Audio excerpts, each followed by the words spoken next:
Hello student, today's topic is the epidemics. Okay, the epidemics or the epidemiology deals with the outbreak and spread of the disease in population. Okay, आता epidemiology म्हणजे काय की जेव्हा एखादा particular disease पूर्ण पॉप्युलेशनमध्ये spread होऊन जातो for a particular period or the certain period of time, त्याला आपण म्हणतो epidemics or the epidemiology. Okay, it is the study of rate of multiplication of pathogen which determines the capacity to it spread disease in plant population. ठीक आहे, ह्याच्यामध्ये आपण कसलं study करतो की प्लांट पॅथोजन जो आहे की एका प्लांट पॉप्युलेशनमध्ये तो किती स्प्रेड होऊ शकतो किंवा किती त्याची स्प्रेड होण्याची कॅपॅसिटी आहे याचा आपण त्याच्यामध्ये स्टडी करतो. जर आपण जनरली बघितलं तर ह्याच्यामध्ये इपिडेमिक्समध्ये किंवा इपिडेमियोलॉजीमध्ये दोन किंवा दोनापेक्षा जास्त या ठिकाणी कंपोनंट्स जे तर यांचं इंटरॅक्शन जे असतं यांचं इंटरॅक्शन ह्याच्यामध्ये महत्त्वाचं असतं. मग ते इंटरॅक्शन कुठलं आहे? मग हे इंटरॅक्शन ह्याच्यामध्ये susceptible host, then virulence pathogen and the environmental condition. Okay, जेव्हा याच्यामध्ये ससेप्टिबल होस्ट असेल, व्हायरुलन्स पॅथोजन असतील आणि एन्व्हायरमेंटल कंडिशन ज्या आहेत त्या फेवरेबल असतील त्यावेळी इपिडेमिक्सचा चान्स या ठिकाणी वाढला जातो. जर आपण बघितलं तर एन्व्हायरमेंटल कंडिशन्स कुठला पाहिजे ह्याच्यामध्ये तर ऑप्टिमम लेव्हलचं टेम्परेचर पाहिजे की जेणेकरून पॅथोजनची जी ग्रोथ आहे, रिप्रोडक्शन आहे किंवा स्प्रेड असेल त्यांचा जो ड्युरेशन आहे तो या ठिकाणी प्रोलॉंग्ड किंवा रिपीटेड त्याच्यामध्ये होऊ शकतो. मग ह्या ज्या कंडिशन आहेत ह्या लाँग टाईमसाठी या ठिकाणी जर असतील susceptible host, virulence pathogen and environmental condition, तर या ठिकाणी इपिडेमिक्स जो आहे तो इपिडेमिक्स या ठिकाणी इन्क्रीज होत जातो आणि तो एका पूर्ण पॉप्युलेशनमध्ये जेव्हा इन्क्रीज होतो कम्प्लिटली किंवा पूर्ण पॉप्युलेशनमध्ये ग्रो होतो त्यावेळेस त्याला आपण इपिडेमिक्स किंवा इपिडेमियोलॉजी असं म्हटलं जातं. ठीक आहे, then the disease epidemics develops as a result of timely combination of the same element that results in plant disease, as I say, susceptible host plant, a virulent pathogen, favorable environmental condition over a relatively long period of time. ठीक आहे, जसं मी तुम्हाला सांगितलं की इपिडेमिक्स किंवा disease जो आहे तो डिसीज इपिडेमिक्स कधी बनतो ज्यावेळेस त्याला ह्या टाईमली कॉम्बिनेशनला हे इलेमेंट्स जे आहेत त्या ठिकाणी हे इलेमेंट्स त्याला असतील. मग ससेप्टेबल होस्ट असेल, व्हायरुलंट पॅथोजन असेल आणि एन्व्हायरमेंटच्या फेवरेबल कंडिशन्स त्या ठिकाणी जेव्हा त्याला असतील त्यावेळेस तो डिसीज जो आहे तो डिसीज इपिडेमिक्समध्ये डेव्हलप होतो. ओके, मग ह्याच्यामध्ये ह्युमन जो आहे तो ह्युमनसुद्धा या ठिकाणी डिसीजचं कन्व्हर्जन इपिडेमिक्समध्ये किंवा इपिडेमिक डेव्हलप होण्यासाठी हेल्प करतो. मग कसं? By tipping or pruning plant in wet weather. ठीक आहे, वेट वेदरमध्ये जर टिपिंग आणि प्रुनिंग केलं तर या ठिकाणी जे डिसीज आहेत तर डिसीज या ठिकाणी इपिडेमिक्स डेव्हलप होण्यासाठी हेल्प होते ह्युमनकडून. आणि कधी ह्युमन थ्रू हे इनिशिएशन जे इपिडेमिक्सचं तर ते स्टॉपसुद्धा होतं by using appropriate control measures under situations favourable for epidemics. ठीक आहे, मग ह्युमन थ्रू या ठिकाणी इपिडेमिक्स डेव्हलपसुद्धा होऊ शकतो आणि इपिडेमिक्स स्टॉपसुद्धा होऊ शकतो if human activity like tipping or pruning plant in wet weather it increase the epidemics or it develops epidemics, and human may also stop the initiation of developing epidemics by using appropriate control measure under situation favorable for epidemics. Okay, this is the triangle of disease triangle or the amount of disease triangle in that host, pathogen and environmental. These three conditions are or this combination of these three element is important. Okay, when there is virulence pathogen, then susceptible host and environmental favorable conditions are present, then there is the development of epidemic. To describe the interaction of components of plant disease epidemic, the disease triangle can be expanded to time and human factor. ठीक आहे, जसं मी तुम्हाला सांगितलं या ठिकाणी की disease ट्रायंगलमध्ये या ठिकाणी 3 गोष्टी किंवा 3 इलेमेंट्स या ठिकाणी इम्पॉर्टंट आहे. ठीक आहे, मग त्याच्यामध्ये या ठिकाणी होस्ट असेल, पॅथोजन असेल आणि एन्व्हायरमेंटल कंडिशन असतील. तर त्याच्यामध्ये या ठिकाणी टाईम जो आहे तर तो टाईम आणि ह्युमन फॅक्टर ह्या 2 गोष्टी ह्याच्यामध्ये इन्क्रीज केल्या गेल्या. ठीक आहे, मग त्या 2 गोष्टी या ठिकाणी इन्क्रीज केल्या गेल्यामुळे तो जो ट्रायंगल आहे त्या ट्रायंगलचं कन्व्हर्जन या ठिकाणी टाईमचं कन्व्हर्जन या ठिकाणी टाईमचं या ठिकाणी ट्रायंगलचं कन्व्हर्जन या ठिकाणी टेट्राहेड्रॉनमध्ये या ठिकाणी झालेलं आहे. ठीक आहे. The specific point in which time a particular event in disease development occur and the length of time during which the event takes place affect the amount of disease. ठीक आहे. As I say, the virulence, pathogens, susceptible host and the favorable environmental conditions are these three elements are responsible to develop epidemics. Similarly, the human factor and time also responsible. Okay. Human फॅक्टरचं जर human फॅक्टरचं आपण बघितलं. ठीक आहे. Human फॅक्टरमुळं या ठिकाणी इपिडेमिक्स डेव्हलपसुद्धा होऊ शकतो आणि स्टॉपसुद्धा होऊ शकतो. मग टाईम ह्याच्यामध्ये कसा रिस्पॉन्सिबल आहे, तर या ठिकाणी स्पेसिफिक टाईम पिरियड जो आहे की जेव्हापासून या ठिकाणी डिसीज डेव्हलपमेंट होते, त्या डिसीज डेव्हलपमेंटची लेंथ किती आहे, म्हणजे किती टाईमपर्यंत या ठिकाणी हा डिसीज राहतो आहे आणि त्याचा अमाऊंट किती आहे, या ठिकाणी ह्या गोष्टींमध्ये टाईम जो आहे तर तो टाईम याच्यामध्ये रिस्पॉन्सिबल आहे. ठीक आहे. The interaction of 4 component can be visualised as a tetrahedron or pyramid in which each plane represent one of the components. This figure is referred to as disease of tetrahedron or disease pyramid. ठीक आहे. मग या ठिकाणी जसं तुम्हाला सांगितलं की ट्रायंगलचं conversion या ठिकाणी टेट्राहेड्रॉनमध्ये झालेलं आहे आणि त्याच्यामध्ये या ठिकाणी हे 5 जे इलेमेंट्स आहेत, हे 5 इलेमेंट्स ह्याच्यामध्ये ॲड केलेले आहेत आणि त्यालाच आपण तो जो ट्रायंगल आहे तो ट्रायंगल या ठिकाणी टेट्राहेड्रॉन, त्याला टेट्राहेड्रॉन म्हणू शकतो आपण किंवा मग पिरॅमिड म्हणू शकतो किंवा मग disease tetrahedron or disease pyramid असं त्याला म्हटलं जातं. ठीक आहे. If the 4 components of the disease tetrahedron could be quantified, the volume of tetrahedron would be proportional to the amount of disease on the plant or in plant population. ठीक आहे. जर आता हे 4 components जे आहेत, ह्या 5 components जे आहेत, ह्या 5 componentमध्ये जर या ठिकाणी डिसीज टेट्राहेड्रॉनचा आपल्याला व्हॉल्यूम काढायचं आहे. ठीक आहे. तर त्या डिसीज टेट्राहेड्रॉनचं व्हॉल्यूम काढण्यासाठी the volume of disease tetrahedron would be directly proportional to the amount of disease on the plant in the plant population. ठीक आहे. प्लांट पॉप्युलेशनमध्ये अमाऊंटचं डिसीजचा अमाऊंट किती असणार आहे या ठिकाणी, त्याच्यावरती या ठिकाणी व्हॉल्यूम जे टेट्राहेड्रॉनचं ते प्रपोर्शनल असणार आहे. ओके.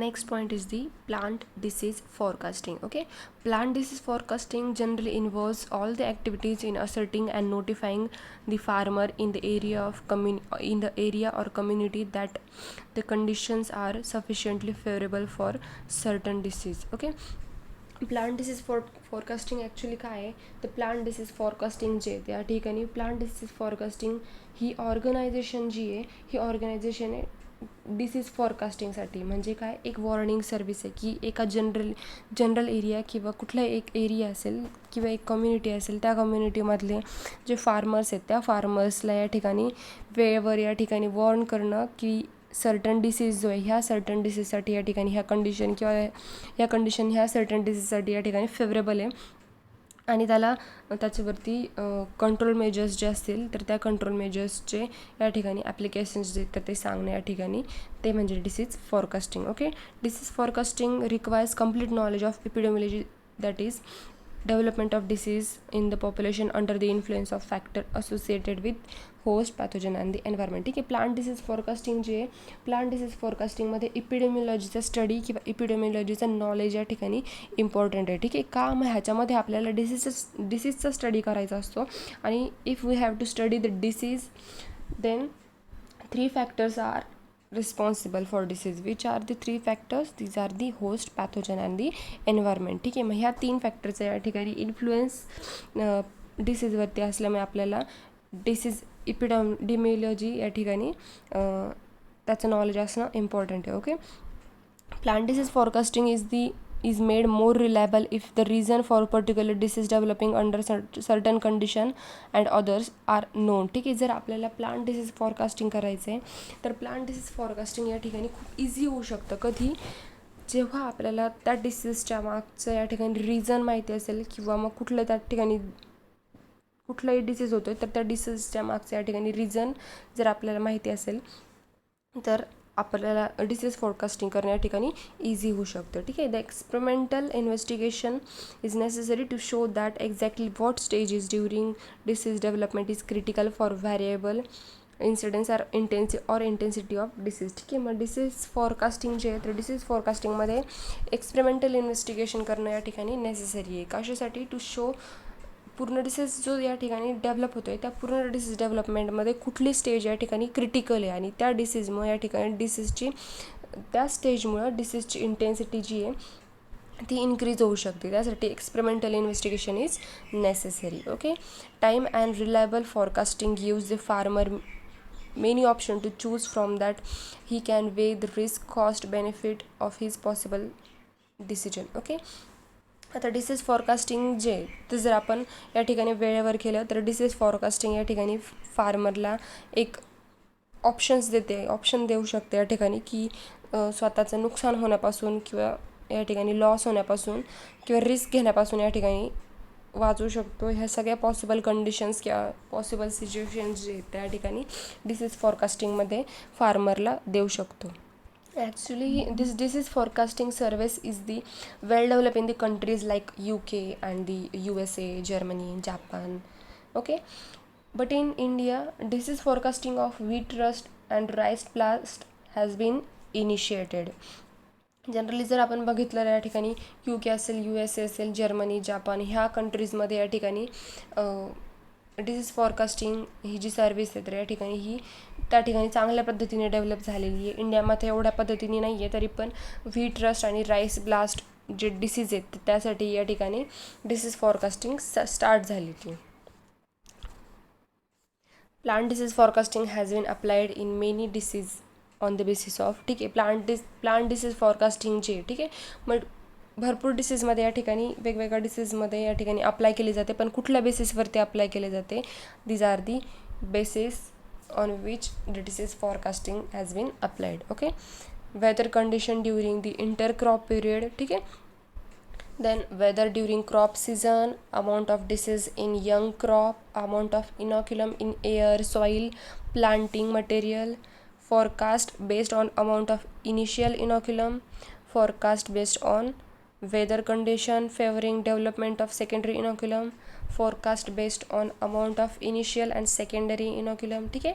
मग या ठिकाणी वेदरच्या ज्या कंडिशन्स आहेत ठीक आहे त्या वेदरच्या कंडिशन्स इंटरक्रॉपचा पिरियड असेल त्या इंटरक्रॉपच्या पिरियडला वेदर कसं आहे, क्रॉप सीझन जे त्या क्रॉप सीझनच्या वेळेला वेदर कसं आहे, या ठिकाणी यंग क्रॉप जे त्या यंग क्रॉपमध्ये डिसीजचा अमाऊंट किती आहे, इनॉक्युलमचा अमाऊंट एअरमध्ये सॉईलमध्ये किंवा प्लांटिंग मटेरियल जे त्याच्यामध्ये इनॉक्युलमचा अमाऊंट किती आहे किंवा मग देन इनिशियल इनॉक्युलम जो आहे त्याचा अमाऊंट किती आहे, weather conditions favouring development of secondary inoculum तयार होण्यासाठी या ठिकाणी ते वेदर कसं आहे. या ठिकाणी जर सेकंडरी इनॉक्युलम होण्यासाठी जर ते वेदर फेवरेबल असेल तर आधीच डिसीज फॉरकास्टिंग या ठिकाणी फार्मर करू शकतो. Disease forecast based on amount of initial and secondary inoculum. ठीक आहे.